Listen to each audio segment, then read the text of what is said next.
안녕하세요. 오늘도 행복한 시간, 책과 함께 하는 소설입니다. 여러분들의 관심과 응원은 저에게 큰 힘이 됩니다. 감사합니다. 오늘 여러분과 함께 할 작품은 김래성 작가님의 마인 작품입니다. 누가 누구를 쫓고 있는가? 살인귀와 추격자, 그리고 희생자. 이제 베일에 가려져 있던 모든 진실이 폭로됩니다. 끝까지 함께 해주세요. 지금 시작합니다. 황교장 집을 뛰쳐나온 류참정은 타고 온 자동차에 다시 올라 태평동 자기 집 앞까지 단숨에 몰아댔다. 운전수, 가지 말고 기다리시오. 유불나는 그렇게 부탁해놓고 안으로 뛰어 들어갔다. 가방을 준비해 주게. 그는 마중 나온 서생에게 명령하였다. 어디 여행을 떠나시렵니까? 서생은 눈을 부비면서 주인을 쳐다본다. 응하고 서재로 들어가는 유불란에게 서생은 달아 들어오면서 한 장의 전보를 내어주었다. 1시간 전에 온 전보입니다. 유불란은 전보를 받아들고 들여다보았다. 그것은 해월의 행방을 탐지고자 평양으로 내려갔던 박태일 부장으로부터 온 전보인데 진남보서 친 것이었다. 유불란은 전보를 포켓에 구겨 넣고 탁상 전화에 수화기를 들어 광화문국을 불렀다. 삼청동입니까? 임경부를 좀 바꾸어 주시오. 아, 임경부입니까? 유불란이 올시다. 그 방에 지금 여러 사람들이 있습니까? 있어요. 그러면 임경부께서는 내 말을 듣기만 하시고 이런가 저런가 질문을 하시지 마십시오. 하고 이번에는 목소리를 낮추어 가지고 거기 지금 오상업 변호사가 있습니까? 있다. 그리고 문학수 씨도 있습니까? 있다. 그리고 은몽 씨도 있다. 그런데 지금 나는 어디 잠깐 여행을 떠나는데 내일 밤이나 모레 아침에 돌아오겠습니다. 그러나 내가 여행 떠난다는 말은 누구에게도 해서는 안 됩니다. 절대 비밀을 지켜주실 것 아시겠습니까? 사실은 지금이라도 해월을 체포하고 싶으나 물적 증거가 하나도 없습니다. 내가 여행으로부터 돌아오는 순간 모든 것은 해결됩니다. 그리고 임경부께서 꼭 주의해야 될 것은 해월은 항상 임경부와 같이 있다는 것입니다. 쉬. 그렇게 큰 소리를 내면 안 된대도 그러셔. 해월은 지금 임경부와 같은 방에 있습니다. 아시겠습니까? 그러면 내가 돌아오도록 어떠한 일이 있더라도 문몽씨의 신변을 잘 지켜주십시오. 차시간이 급박하여서 자세한 이야기는 할 수 없습니다. 나의 주장대로 해월은 절대로 은몽씨를 해치지 않습니다. 은몽씨의 목숨은 절대로 안전합니다. 그러나 그것과는 또 다른 의미로서 은몽씨를 잘 지켜달라는 말씀입니다. 아시겠습니까? 유불나는 전화를 끊었다. 그리고 이번에는 테이블로 가서 열쇠로 서랍을 열고 거기서 조그마한 서류함을 꺼내었다. 그는 서류함 속에서 커다란 노트를 꺼내어 테이블 위에 펼쳐놓았다. 노트 등에는 금자로 탐정 일기란 글자가 적혀 있었다. 그는 그리고 약 20분 동안이나 열심히 무엇을 적어 놓고 또 다시 서류함에 넣은 후에 서랍 속에 집어넣었다. 평양 영문사를 떠난 해월은 진남포서 약 5리쯤 떨어져 있는 도라는 섬에서 1년 동안 생구를 까먹다가 다시 도를 떠나 9월산 어떤 절간으로 들어간 자취가 판명. 도를 떠날 때엔 해월의 폐병이 거의 절망적이었다고. 상세한 것은 명일 다시. 그리고 서생을 불러서 열쇠를 내어주며 이번 여행은 대단히 위험하니? 만일 내가 죽고 다시 돌아오지 못하게 되는 때는 이 서랍 속에 들어있는 탐정 일기를 임경부께 전해주게. 아니 선생님. 서생은 낯색을 변하면 놀라 쳐다보았다. 아니, 뭐 그렇게 염려할 건 없고 만일 그런 경우가 있다면 말이네 하고 유불나는 놀라는 서생을 위로하였다. 네, 말씀대로 꼭 이행하겠습니다. 그러나 선생님, 글쎄, 염려할 것 없대도 그래.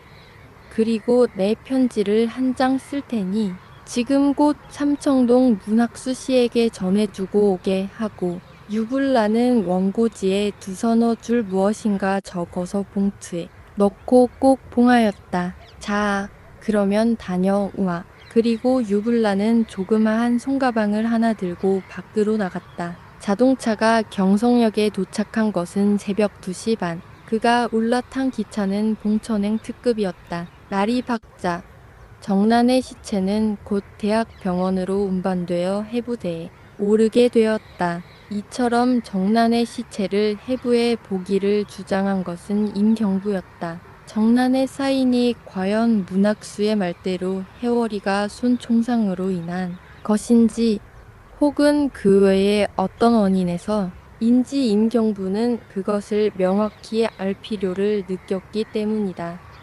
어째서 임경부가 그렇게 정난의 사인에 의혹을 품기 시작했는가 하면 그것은 어밤 아니 오늘 새벽에 여행을 떠나려는 유불란으로부터 다음과 같은 전화가 걸려왔기 때문이었다.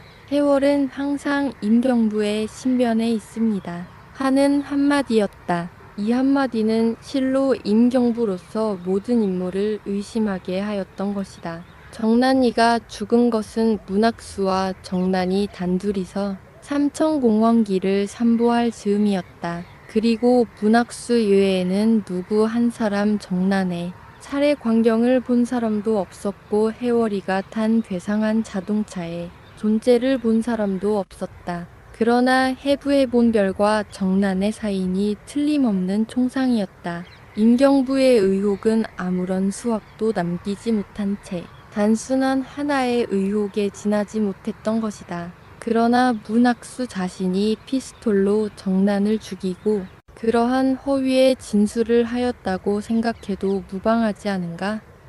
그러나 무슨 동기로 문학수는 정난의 약혼자가 아닌가? 임경부가 대학병원을 나와 다시 삼청동으로 돌아온 것은 무더운 여름날도 거의 저물어가는 황혼이었다. 삼청동에는 은몽과 문학수와 오상옥이 그를 기다리고 있었다. 하루 밤을 뜬 눈으로 세운 은몽은 현기증이 난다고 하면서 아까부터 침대에 누워 있었다. 옆방 아틀리에에는 오상옥과 문학수가 마치 개와 고양이처럼 서로 상대방을 경계하며 묵묵히 앉아 있었다. 그것도 그럴 법한 것이 오상옥과 문학수는 지나간 날 정난을 사이에 두고 싸우던 연적이 아니었던가. 오상옥은 무엇을 생각하며 문학수는 또 무엇을 생각하고 있는가? 두 사람은 틈만 있으면 서로의 얼굴을 곁눈질해 보는 것이었다.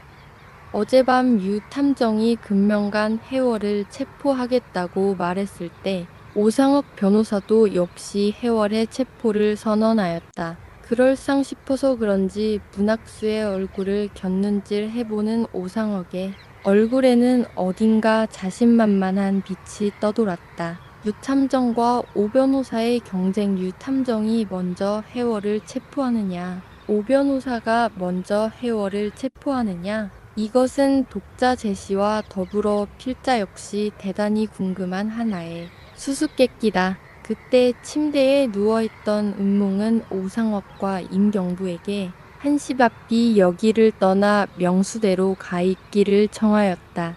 여기는 무서워서 잠시도 있을 수가 없어요. 그리고 두통이 어떻게 심한지 어서 집으로 가서 한잠 늘어지게 자야겠어요. 그러시지요. 참 대단히 피곤하실 텐데. 마침 내가 타고 온 자동차가 밖에 있으니 제가 모셔다 드리지요. 하는 임경부의 말에 고맙습니다만 그러나 전 그런 경찰용 자동차는 싫어요. 누가 보면 죄수 같지 않겠어요.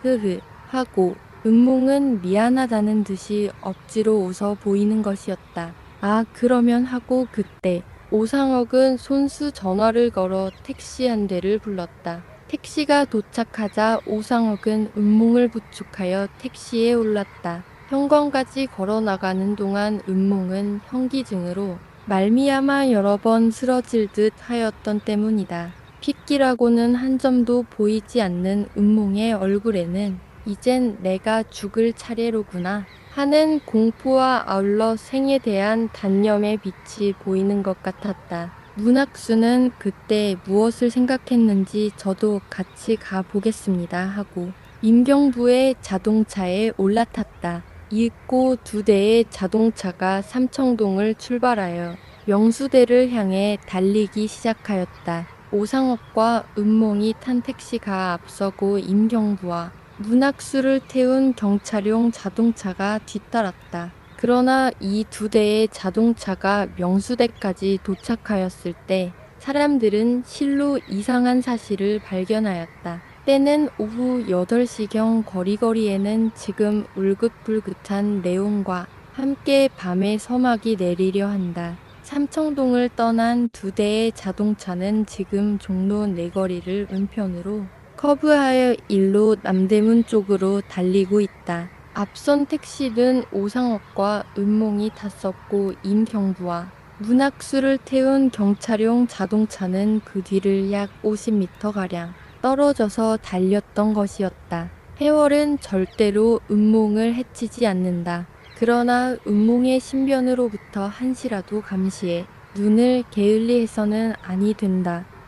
뒤로 달리는 창밖에 네온 라이트를 물끄러미 내다보면서 임경부는 어밤 유불란이 전화로 한 그러한 이야기를 다시금 생각하여 보는 것이었다. 그것은 실상 임경부로서는 하나의 괴상한 논리에 틀림이 없었다. 은몽은 절대로 안전하다.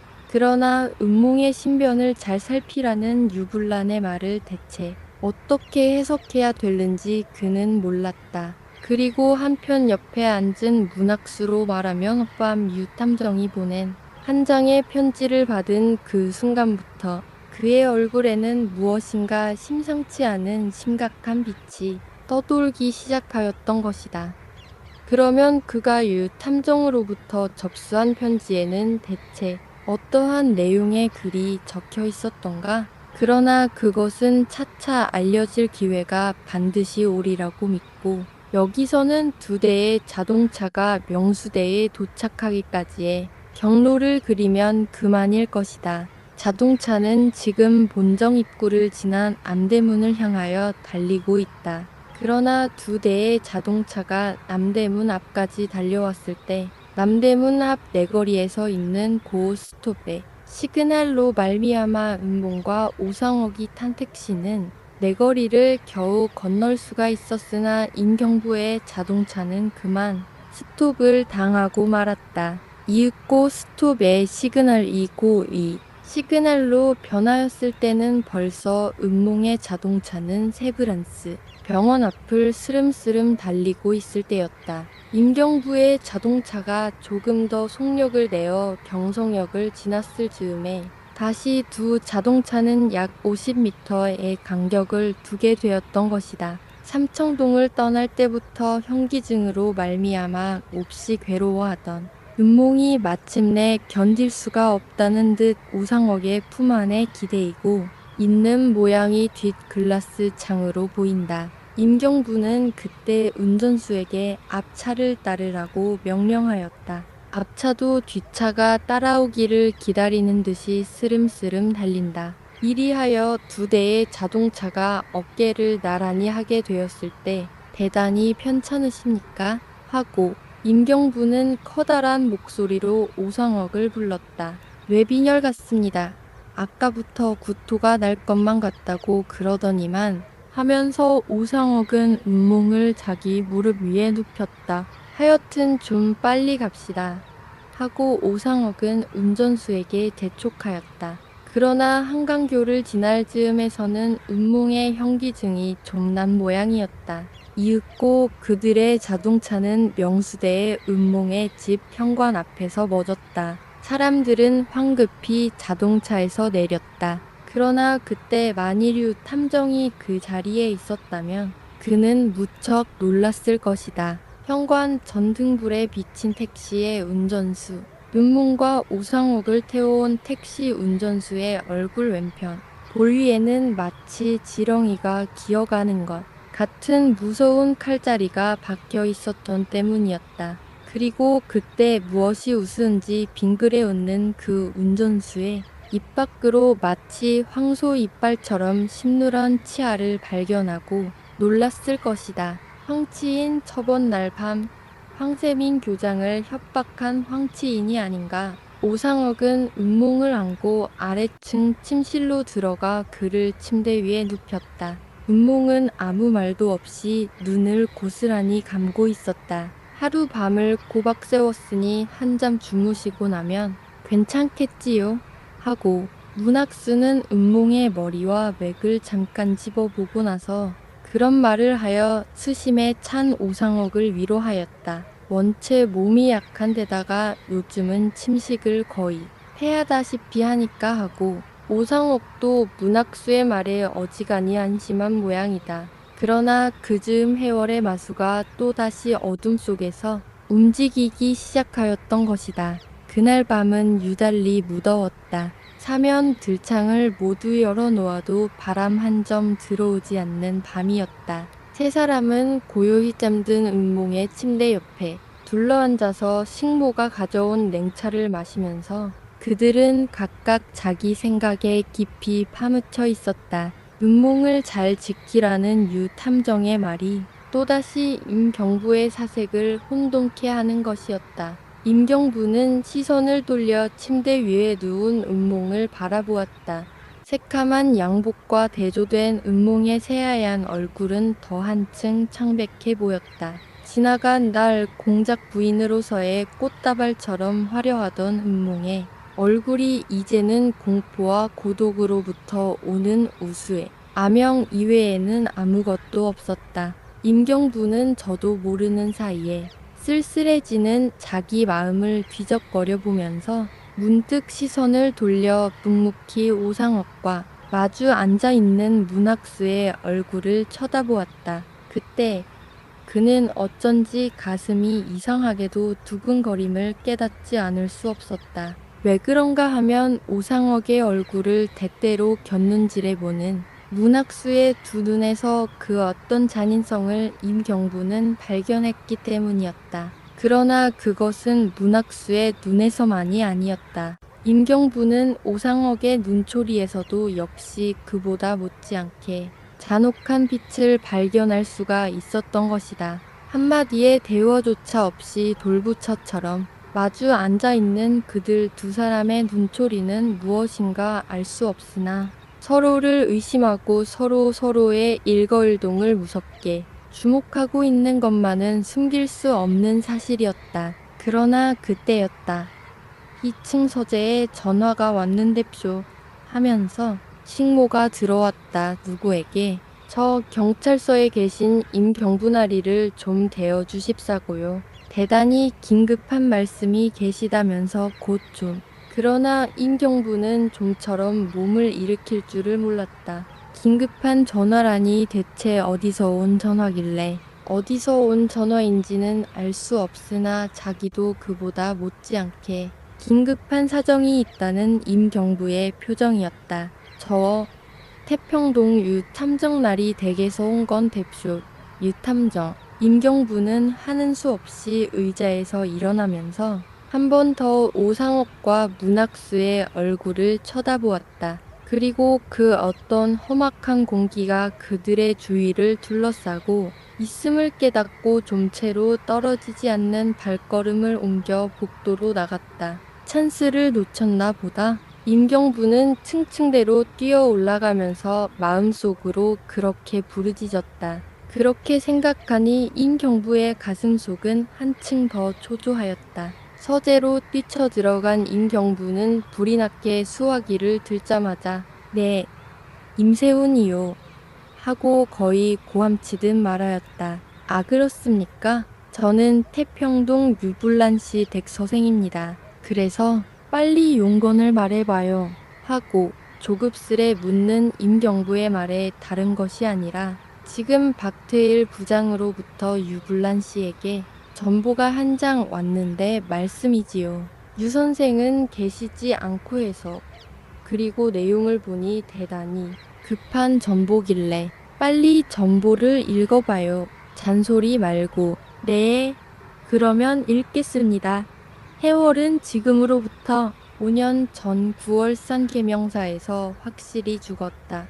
박태일. 그러나 바로 그 순간 앗 하고 외치는 임경부의 목소리가 방안을 찢었다. 아, 동굴과도 같은 암흑. 뒤야 하고 외치는 목소리와 함께 복도를 무섭게 달리는 사람의 발자국 소리, 그것은 틀림없이 한 사람은 쫓기고 한 사람은 그 뒤를 따르는 발자국 소리였다. 빨리 불을 하고 고함치는 식모의 놀라운 목소리를 듣고야 비로소 임경부는 자기 포켓에서 회중전등을 꺼내 들고 나는 듯이 층층대를 뛰어내려왔다. 임경부는 거기서 부들부들 덜고 있는 식모의 그림자를 발견하였다. 어찌 된 일이냐. 전등이 갑자기 꺼지길래 뛰어나와 보니 아씨의 방으로부터 사나이 둘이 뛰어나오는 발자국 소리가 들리겠지요. 그래, 바로 여기서 그들과 제가 맞부딪혀서 저는 넘어지고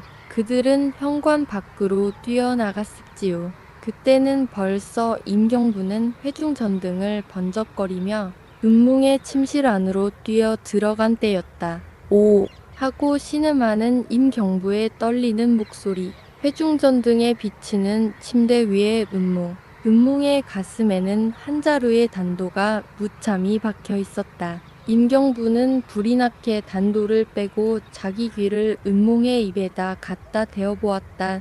거의 끊어져 가는 숨길이었다. 바로 그때 바깥 정문 밖에서 탕 하는 한 방의 총소리, 연거푸 또 한 방 탕 하는 총소리. 임경부는 식모에게 은몽을 간호하라는 말을 남겨놓고 들창을 넘어 정원으로 뛰어나갔다. 넓은 정원을 뛰어 정문 밖으로 다름질에 나간 임경부는 거기서 우뚝 발걸음을 멈추지 않을 수 없었다. 임경부의 회중전등이 비춰주는 무서운 광경. 조약돌을 깐 행길 위에 주홍빛 만토로 전신을 감춘 하나의 괴물이 박쥐처럼 활개를 활짝 펴고 쓰러져 있지 않는가. 간판처럼 울긋불긋한 도화육자의 가면을 쓴 괴물. 왼편 손으로 행길 위에 깔린 조약돌을 움켜쥐고 다른편 손에는 한 자루의 권총이 쥐어져 있고, 그러나 임경부의 회중전등이 비춰주는 것은 그 전신 주홍색의 괴물만은 아니었다.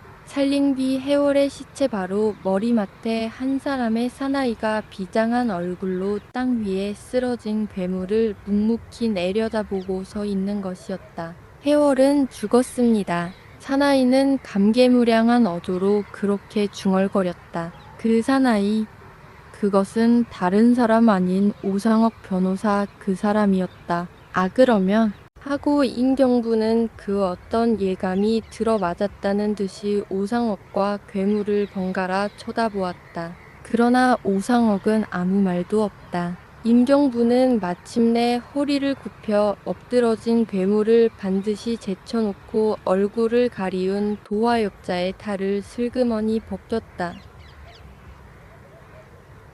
하고 임경부는 신음하였다. 그것은 틀림없는 의학 박사 문학수의 얼굴이 아닌가. 문학수. 탈을 벗기자마자 임경부는 그렇게 외쳤다. 대체 어떻게 된 노릇입니까? 하는 임경부의 말에 자세한 이야기는 안으로 들어가서 합시다. 아, 문몽씨는 그런데 어떻게 됐어요? 하고 고함치면서 그때야 비로소 침실에서 자고 있는 은몽을 문득 생각한 오상옥은 불이 나게 안으로 뛰어 들어갔다.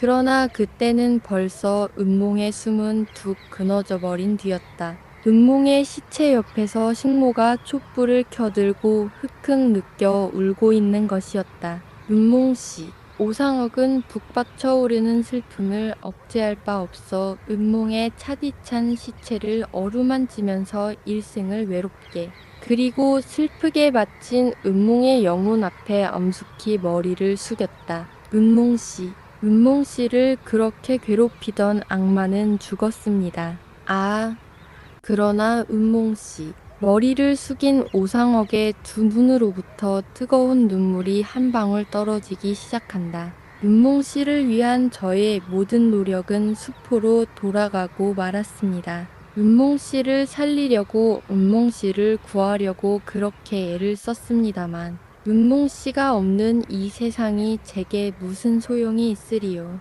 은몽 씨는 바로 저요, 저 이상이었습니다.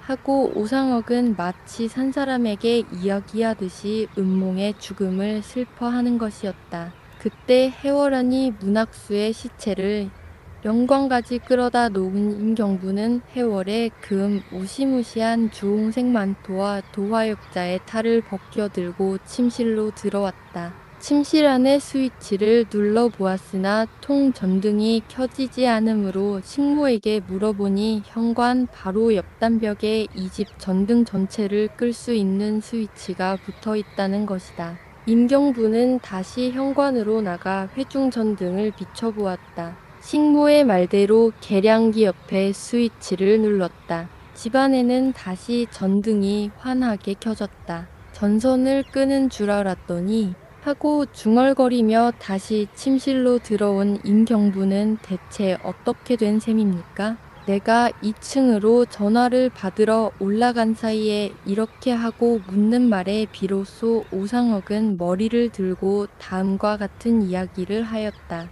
임경부가 2층으로 올라가자 문학수는 무엇을 생각했는지 돌연 의자에서 몸을 일으켜 복도로 걸어 나갔다는 것이다. 그리고 조금 후에 갑자기 전등이 꺼졌다. 그래 오상옥은 그 어떤 무서운 예감에 잠든 은몽을 그대로 남겨놓고 불시에 문학수의 뒤를 따라 복도로 나갔다. 복도는 왼편으로 커브하여 현관으로 나가게 되었는데 그 현관 쪽에서 잘 보이지는 않으나 시커먼 그림자가 움직이고 있질 않는가. 그래 나도 현관으로 따라 나갔더니만 그 시커먼 그림자는 내가 따라오기를 예상한 듯이 정원으로 내려서서 침실 쪽으로 다른 박질 치는 것입니다. 나도 물론 따라갔습니다. 그놈은 휙 하고 들창을 넘어 들어가지 않겠습니까? 그러나 나도 그의 뒤를 따라 불이 나게 침실 들창을 넘었을 때는 벌써 시커먼 그림자는 은몽 씨의 가슴에 칼을 꽂아놓고 복도로 뛰어나가는 때였지요. 물론 나는 은몽 씨의 몸을 더듬어 볼 겨를도 없이 그림자를 따라서 다시 복도로 뛰어나갔습니다. 그놈은 은몽 씨의 가슴에 칼을 꽂고 달아났으니만큼 그만큼 나와 그의 사이는 단축해져서 다시 왼편 현관 쪽으로 커브할 때는 약 두서너 발자국의 간격밖에 안 되었지요. 그렇습니다. 그놈과 식모가 어둠 속에서 마주친 것은 바로 그때였지요. 그놈은 현관을 나서서 정문 밖으로 다른 박질 쳤습니다. 거기서 결국 나와 그놈의 사이는 점점 좁아져서 나는 마침내 그놈의 펄럭거리는 만토의 귀를 잡았습니다. 거기서 두 사람 사이에는 무서운 격투가 일어났으나 그때 오상옥은 해월의 손에 권총이 쥐어진 것을 알고 가슴이 선듯하였다고 한다. 나는 해월의 손으로부터 권총을 빼앗으려고 애를 썼습니다. 그러나 그 순간 권총은 나의 겨드랑 밑에서 한 방 터졌지요. 그리고 다음 순간 또 한 방 총소리가 터졌을 때 나는 갑자기 해월의 온 몸뚱이로부터 점점 빠져나가는 기운을 느꼈습니다. 그리고 마침내 그는 땅 위에 쓰러지고 말았지요. 오상옥 변호사의 고백, 그리고 세상을 떠난 음모, 쓰러진 도화육자 가면 속의 문학수. 한밤중 명수대에서 벌어진 이 비극은 정말로 해월의 최후였을까요? 오늘 이야기는 여기까지입니다. 끝까지 함께 해주셔서 감사드립니다.